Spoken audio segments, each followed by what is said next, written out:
tenang aja lah udah. Oh, mulai aja kan. Kok nanti datang sini yang Pak? Saya pesan itu apa? Kue. Walah Pep mau dimulai pun masih 7 orang Pep. Kayak mana mau mulai? Udah pulang kampung orang ini. Masih 7 orang loh Pep.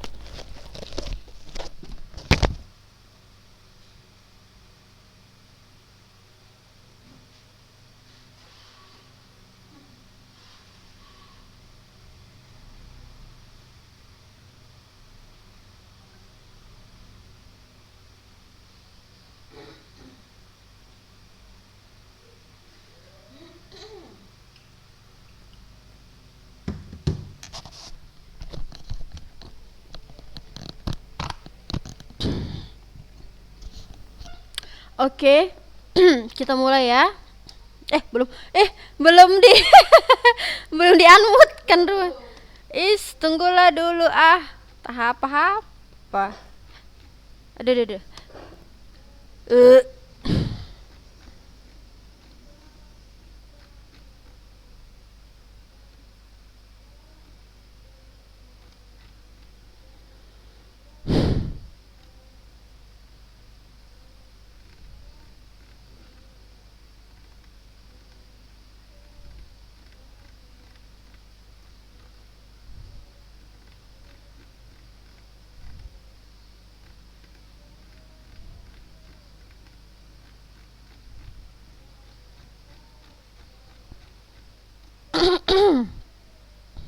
Oke.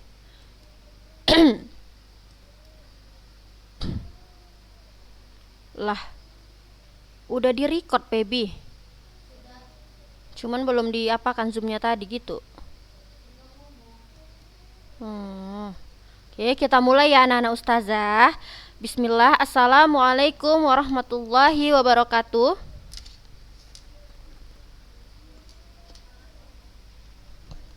Kok nggak ada suaranya, Pep? Halo? Kok nggak ada yang nyaut nih?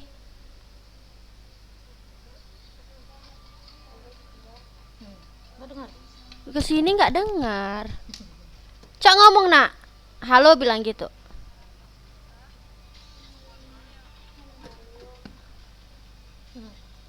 Coba ngomong dulu.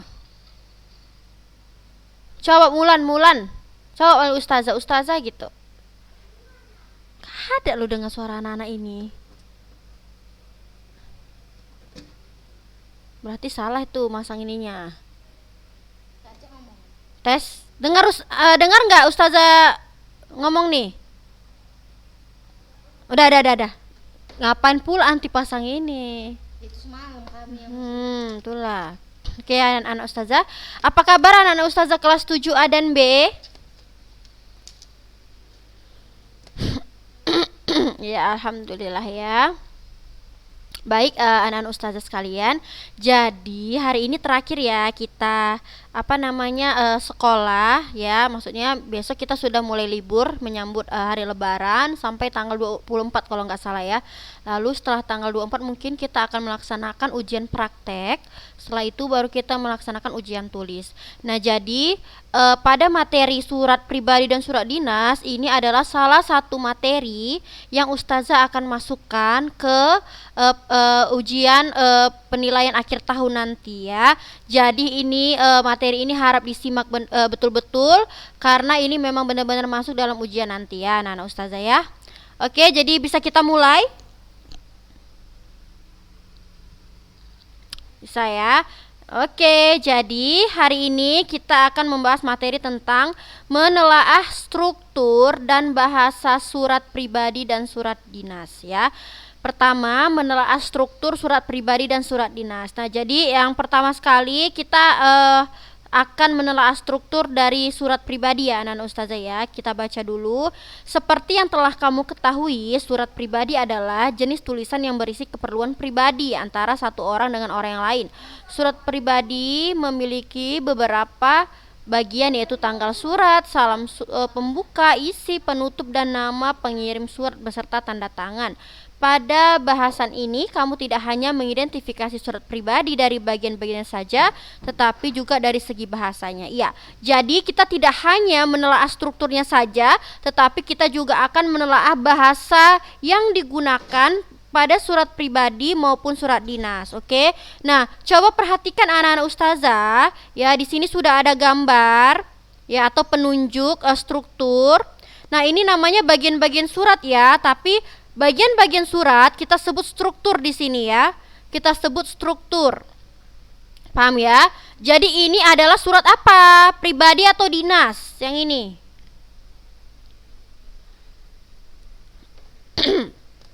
Iya, surat pribadi ya. Nah, ini ya kita lihat.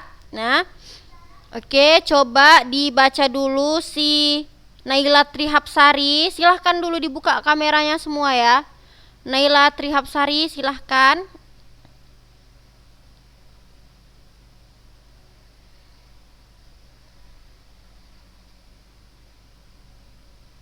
Ya, baca.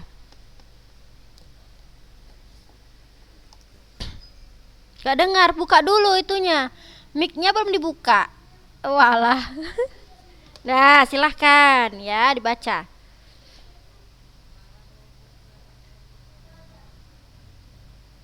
Hmm.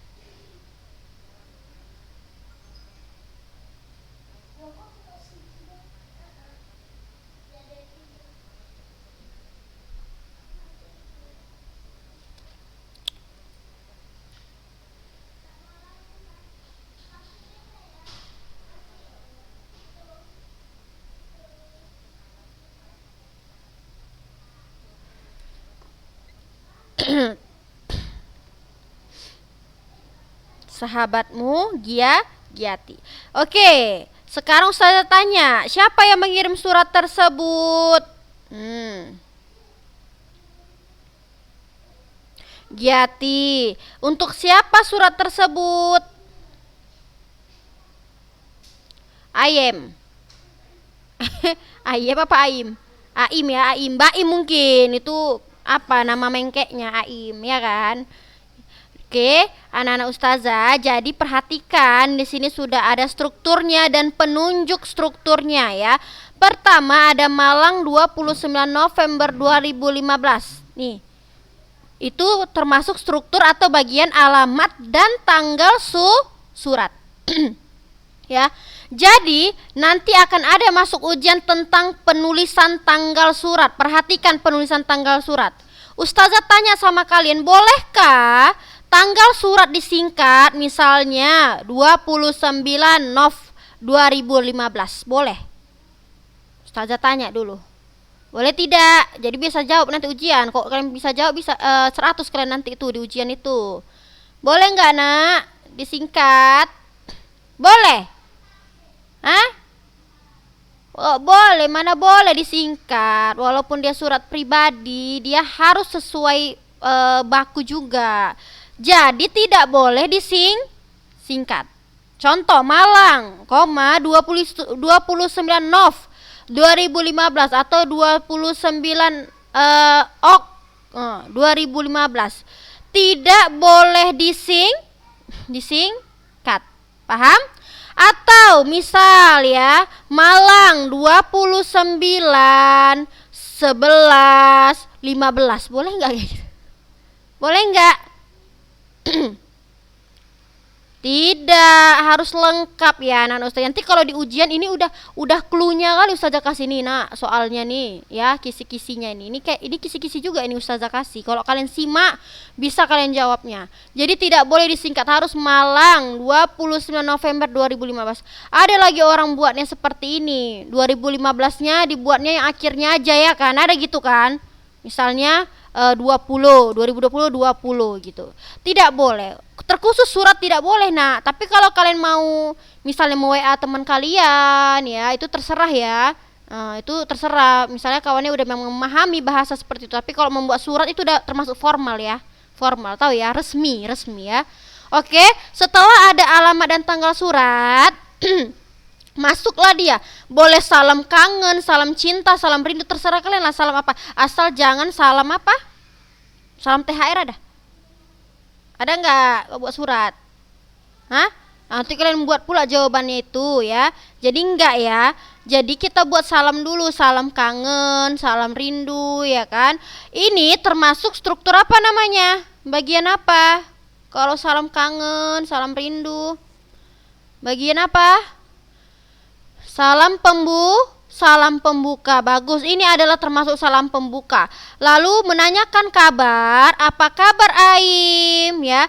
Nah, jadi intinya gini anak ustazah, kalau kita buat surat pribadi, alangkah bagusnya setelah kita buat salam pembuka, kita harus membuat menanyakan kabar, ya kan? Kita harus tanyakan kabar teman kita dahulu, jangan langsung masuk isi ya. Apa kabar Aim? Apa kabar Aim ini termasuk kalimat apa? Pembuka. Apa? Struktur apa ini? Apa kabar Aim? Termasuk apa bagiannya? Iya, kalimat pembuka paragraf ya, belum isi anak ya, belum isi surat ya. Jadi ingat, nanti ada loh soalnya ini. Jadi kalau kita nanti kalian disuruh melengkapi surat pribadi ya. Kalau misalnya kita mau mengirimkan surat, menulis surat, kita setelah salam pembuka kita harus menanyakan kabar. Jangan langsung isi surat ya, jangan ya. Oke. Nah, jadi ini Aim setelah kamu pindah ke Samarinda sampai kirimkan alamatmu kepadaku ya. Itu termasuk bagian dari isi surat ya. Itu termasuk bagian isi surat karena di sini kesimpulannya. Pada isi surat itu disitulah informasi yang sebenarnya disampaikan. Apa informasi yang disampaikan pada surat tersebut? Coba, siapa yang bisa jawab? Apa informasi yang disampaikan pada surat tersebut di bagian isi surat? Ini dia informasinya apa? Ngapain dia bilang apa rupanya si Giati itu? Ngapain si Giati itu? Rupanya ngirim surat. Tujuannya apa gitu? Ayo siapa? Biar tahu nanti jawabannya pas ujian. Jawab dulu. Apa nak? Enggak dengar, coba usah suruh satu dulu ya. Siapa ya? Si Alia Aziza. Silahkan Alia Aziza. Apa informasi yang kamu dapatkan, anti dapatkan pada teks tersebut, isi surat tersebut? Bentar ya nak, usah angkat telepon bentar aja. Halo? Lina masih ngajar.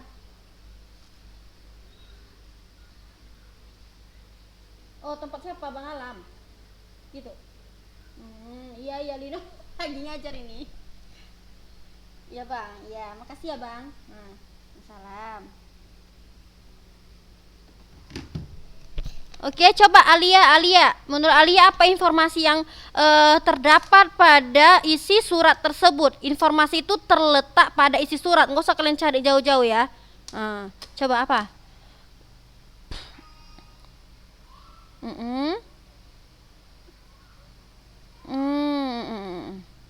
Iya betul. Berarti bukan si Aimnya, si Giati, ya kan? Aim setelah kami dengar. Oh iya. Si Giati memberitahu informasi apa tadi? Si Aimnya ya mau pindah ke Samarinda ya. Terus apa lagi Alia?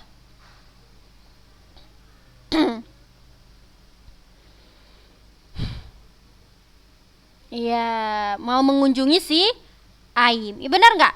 Informasinya adalah gini, si Giati itu benar ya kata si Ali Aziza tadi ya. Si Giati memberikan informasi atau menyampaikan bahwasannya dia akan liburan semester dan akan berencana berkunjung ke Samarinda. Nah, setelah di Samarinda itu nanti dia ingin bertemu siapa namanya? Si Aim. Paham ya? Nah, jadi si Giati ini ingin mengunjungi si Aim juga ya, dan pamannya. Oke. Nah, itu isi surat. Jadi kalau misalnya ada pertanyaan seperti ini, misalnya simpulkanlah isi surat tersebut, ya kan? Atau apa maksud surat tersebut? Informasi apa yang kamu dapatkan dari surat tersebut? Maka kalau disuruh cari menyimpulkan informasi apa yang didapat, berarti di bagian mana anak-anak ustazah cari? Iya diisi surat kan nggak mungkin di tanggal surat ya kan nggak mungkin ya, nggak dapat lah kan, nggak mungkin di lain selain isi surat, pasti diisi surat. Oke, ini selanjutnya sekian dulu. Semoga kamu dapat membalas surat ini. Aku tunggu balasanmu. Nah, ini termasuk apa, Nak? Iya, ini termasuk penutup surat karena dia sudah berbicara sekian dulu atau demikian. Tapi kalau di surat dinas biasanya ada kata demikian gitu kan, atas perhatian Bapak Ibu gitu kan kalau di surat dinas kan. Nah, kalau di kalau surat pribadi itu bebas. Bebas tapi dia menunjuk atau merujuk pada kesimpulan ya penutup surat ya. Bisa sekian dulu ya. Semoga kamu dapat membalas surat ini. Aku tunggu balasanmu. Nah, itu termasuk penutup surat. Lalu kata sahabatmu ya. Sahabatmu itu termasuk salam akhir. Tadi kan ada salam pembuka, baru ada salam akhir. Salam akhir itu adalah kata sahabatmu. Kalau misalnya ibunya yang mengirim berarti di sini apa? Diganti salam akhirnya. Ibumu ya kan? Boleh. Lalu nama dan tanda tangan. Di sini nggak ada tanda tangannya anak-anak ustazah ya, Nak ya. Jadi di sini ada nama, tanda tangannya diletakkan di tengah ini antara sahabat dan Giati. Oke, sampai di sini sudah paham tentang bagian-bagian surat atau struktur surat? Udah, kita ulang. Yang pertama ada struktur alamat dan tanggal surat. Lalu ada salam buka mic-nya kalau ngomong ya, Nak. Nah, Ustazah nggak dengar lah kalau tutup. Iya. Lalu kalimat pembuka paragraf, lalu isi surat, penutup surat, salam akhir dan nama dan tanda tangan. Oke. Nah, itu tadi ya bagian-bagiannya. Sekarang kita lihat yang surat dinas. Ya. Surat dinas. Nih. Panitia Persami Klub Sains Biologi OSIS SMP Budi Luhur Jakarta Pusat. Coba perhatikan, ini beda ya. Beda ya tampilan antara surat pribadi dan surat dinas. Surat dinas kayaknya kayak banyak kali gitu isinya. Nih, ya. Kita lihat bagian-bagiannya sama-sama. Lihat yang paling atas itu merupakan apa anak-anak ustazah? Yang panitia Persami yang di blok hitam ini apa? Kepala surat atau biasa kita sebut kop surat ya. Inilah dia menunjukkan bahwasannya memang ini dari suatu lembaga ya. Ini makanya dia ada kop surat. Ya, hanya surat dinas yang punya kop surat atau kepala surat. Jadi, kalau nanti misal ada soal, adalah dia surat dinas. Dia bilang itu misalnya kita bilang itu surat dinas.